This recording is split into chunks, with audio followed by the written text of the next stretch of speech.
Hey class, my name is LaShawn Johnson, and I am going to go ahead and present my presentation. This is actually the second time I'm having to do this because the first time I didn't turn on the volume. So I made sure this time the volume's on. So here it goes. So I decided to do my research paper on Frank Lucas. The reason I decided to write about Frank Lucas is because back in 2007, when the movie American Gangster came out, I really liked the movie. I really loved Denzel Washington, so it kind of had a lot of contributing factors as to why I decided to write about Frank Lucas. But not only about Frank Lucas, about Frank Lucas and how he contributed to the drug trade in New York, and how he contributed to the heroin trade as well as organized crime. So first I'm going to start off with who is Frank Lucas. So Frank Lucas is one of the most known drug kingpins in Harlem. He originally grew up in North Carolina. He grew up in the South. He was really poor. He was the oldest of about 9 kids, I believe. And he basically took care of his whole family, basically, when he was growing up. Frank Lucas didn't move to New York until around 1940s. He originally got into crime, or he stated he got into crime because he witnessed the death of his 13-year-old cousin. He was also 13 years old at the time. He was just a kid, and he witnessed the Ku Klux Klan basically come to his front door, drag his cousin out of the house, and shoot him in the head. And that's what originally got Frank Lucas into the life of crime. Now, again, like I said, Frank Lucas moved to New York in the 1940s. And the reason he moved there is because his mother was terribly afraid for his life, and she felt like if he stayed in North Carolina, he would end up dead or in prison, basically. So he moved to he moved to New York City in the 1940s, and initially when he moved to New York, he really wasn't into the drug trade, so to speak, but he was still into crime, petty crime. He started off with robbing people, at bars and jewelry stores, and then he went on to selling little petty drugs on the street. Nothing big as to what he did with the heroin trade. So in 1966, he committed his first murder. He shot a drug dealer in broad daylight in the middle of the street in Harlem because he backed out on a drug deal that they had going on.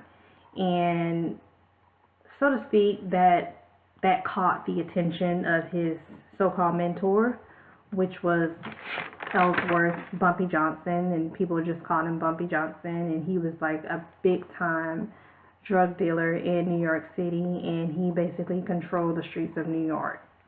So about close to 1967, 1968, Bumpy Johnson passed away.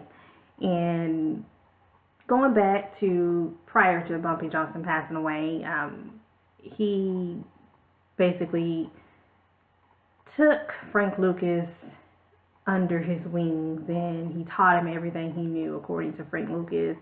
And so as Frank Lucas, sat back and looked at how Bumpy Johnson ran the streets of New York, ran the streets of Harlem, he took notes, and he says to this day he learned from the best. So that brings me to my next question. How did Frank Lucas get into the drug trade, and how he contributed to the drug trade? He got into the drug trade in 1970s when Bumpy Johnson passed away. So after Bumpy Johnson passed away, basically the streets of New York, the streets of Harlem was pretty much up for grabs. And so that's where Bumpy Johnson came in, and about 2 to 3 months after, that's where Frank Lucas came in, and about 2 to 3 months after Bumpy Johnson passed away, Frank Lucas really started going hard at trying to control the streets of Harlem, the streets of New York, and he really started to go in hard on what we call the drug trade, the heroin drug trade. And like I said, once Bumpy Johnson passed away, Frank Lucas did not want to work for anyone else. He wanted to work for himself. He wanted to make all of the money that he could make by himself. So he did not do business with the Italian mafia, with the mafia.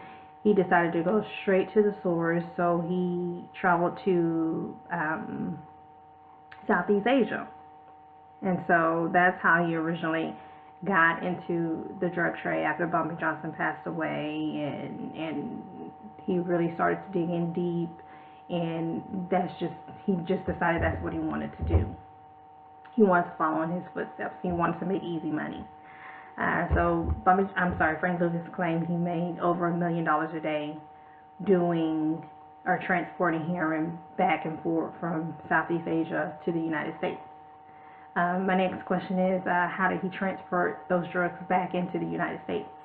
Well, when Frank Lucas went over to Southeast Asia, he decided to, like I said, go directly to the source. His cousin's wife, her name was Leslie Atkins. She actually worked at a bar in Southeast Asia, in Bangkok to be exact. And the thing about Frank Lucas, he didn't trust anyone. So he only worked with family. That's the only kind of people he dealt with. But in the long run, family was the one that really turned him in and made him, basically expose his whole business to the FBI when they started to investigate him. So he would only work with family, and he went all the way to Bangkok, and Leslie, which is his cousin's wife, she initially hooked him up with the contact in Southeast Asia. And the reason he went there is because it was cheaper. And like I said, he wanted to be his own boss, and he wanted to make his own money, and lots of it, according to him. So he went there, and he paid about $4,200 per unit. If he would have dealt with the mafia back in New York, he would have paid $50,000 per unit. So he went there, he paid $4,200 per unit, and the heroin was 100% pure heroin. So he was able to sell less of it, but eventually it was somewhat of a sense more because it was pure, and you didn't need much of it to get high. So how he transported the heroin back to the United States, it was the war going on at that time, and he put heroin in caskets of dead soldiers, and that's how he got it back into the United States. Like I said, he killed a lot of people, he ruined a lot of lives, and he didn't care. He was considered to be one of the most cold-hearted people in New York City, in Harlem, and like I said, he didn't care. And he only worked with family, and like I said, once he started to become under radar, he started to get investigated by the FBI. It was eventually his family that, ruined his whole operation, because they knew everything. They knew who they would sell the drugs to. They knew who they would get it from.